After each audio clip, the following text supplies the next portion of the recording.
মাজার ভাঙছে একটা সুযোগ সন্ধানী উগ্র গোষ্ঠী, যাদেরকে আসলে সংখ্যাগরিষ্ঠ মানুষ সমর্থন করে না। কারণ আমরা জানি বাংলাদেশের সংখ্যাগরিষ্ঠ মানুষ শান্তিপ্রিয় এবং আমাদের সমাজে একটা মানুষে মানুষে প্রেমের চর্চা সারা বাংলাদেশে বিভিন্ন স্থানে উলিয়াগণের যে মাজার শরীফ আছে সেখানে তারা সুযোগের সদ্ব্যবহার করে একটা হামলা করে সারা দেশকে অস্থিতিশীল করার চেষ্টা করেছে।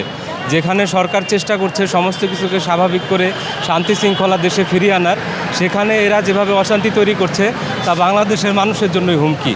এবং আমরা সেটা শক্ত প্রতিবাদ জানিয়ে আজকের এই গণপ্রতিরোধ যাত্রা আমরা আয়োজন করেছি। সেখান থেকে আমরা স্বরাষ্ট্র মন্ত্রণালয় বরাবর যাতে দেশে শান্তি শৃঙ্খলা ফিরিয়ে আনার জন্য আরও শক্ত অবস্থান নেয় সরকার, সেজন্য আমরা তাদেরকে স্মারকলিপি দিয়েছি এবং আমরা জানিয়েছি যে আমরা তরিকাপন্থীদের পক্ষ থেকে সরকারকে এই জন্য সর্বোচ্চ সহযোগিতা আমরা করি। অবস্থান হলো বাংলাদেশে কোটি কোটি তরিকা ভক্ত মানুষ আছেন, উলিয়াগণের ভক্ত আছেন, তারা প্রতিহত করবেন এবং প্রতিরোধ করবেন। আমরা এখন প্রতিবাদ করছি, কিন্তু যদি প্রয়োজন হয় তাহলে প্রতিরোধের জন্য সারা বাংলাদেশের সমস্ত দরবার, মাজার, খানকার যারা ভক্ত আশেকান এবং মুরিদান আছেন তারা একত্রে রাজপথে নেমে বাংলাদেশে ইসলাম প্রচার করেছেন শান্তি এবং প্রেমের মাধ্যমে। তাদের মাধ্যমে এই সমগ্র বাংলাদেশের মানুষ ইসলাম গ্রহণ করেছে বা ইসলাম সম্পর্কে পরিচিত হতে পেরেছে। তারা আমাদের শ্রদ্ধা, সম্মান এবং ভালোবাসার পাত্র, তাদেরকে আমরা ভালোবাসি। এজন্য আমরা ওরস মাহফিল বা বিভিন্ন অনুষ্ঠানের মাধ্যমে তাদেরকে আমরা স্মরণ করার চেষ্টা করি।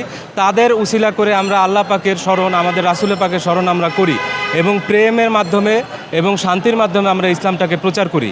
তো তাদের উপরে যে আঘাত সেটা ভক্তদের মনে বিশাল ব্যথার তৈরি করেছে এবং এই ব্যথা মোচন করতে যদি কার্যকর পদক্ষেপ নেওয়া না হয় তাহলে আমরাই রাজপথে নেমে আসবো। একটা সুযোগ সন্ধানী উগ্র গোষ্ঠী, যাদেরকে আসলে সংখ্যাগরিষ্ঠ মানুষ সমর্থন করে না। কারণ আমরা জানি বাংলাদেশের সংখ্যাগরিষ্ঠ মানুষ শান্তিপ্রিয় এবং আমাদের সমাজে একটা মানুষে মানুষে প্রেমের চর্চা আছে। যারা এই হামলাগুলো করছে তারা চাচ্ছে শান্তি বিনষ্ট করতে।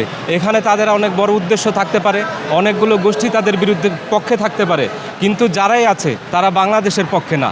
কারণ তারা বাংলাদেশকে অস্থিতিশীল এবং অশান্তিপূর্ণ করতে চায় এবং এই সন্ত্রাস এবং উগ্রতার বিরুদ্ধে সমস্ত নাগরিককে আমরা বলবো যে নাগরিক অধিকারের দাবিতে এখন আমাদের একত্রিত হতে হবে, যাতে সকল মত পথের মানুষ যার যার বক্তব্য নিজেরা প্রকাশ করতে পারে, সেখানে কেউ কারো উপরে সন্ত্রাস এবং আঘাত না করে। পরবর্তী পদক্ষেপ আমরা ভাববো। আমরা যদি দেখি এরপরও সারা বাংলাদেশের বিভিন্ন স্থানে এভাবে হামলা চলতে থাকে, সেই ক্ষেত্রে আমরা তরিকাপন্থীরা একত্রিত হয়ে সমস্ত দরবার, মাজার, খানকা সহ বাংলাদেশে কোটি কোটি ভক্ত আশেকান আছেন, তাদেরকে নিয়ে আমরা রাজপথে নামতে বাধ্য হব এবং আমরা ওইদিকে যেতে চাই না। কারণ আমরা শান্তির পক্ষে। আমরা চাই দেশে শান্তি শৃঙ্খলা প্রতিষ্ঠিত হোক, মানুষে মানুষে প্রেম তৈরি হোক।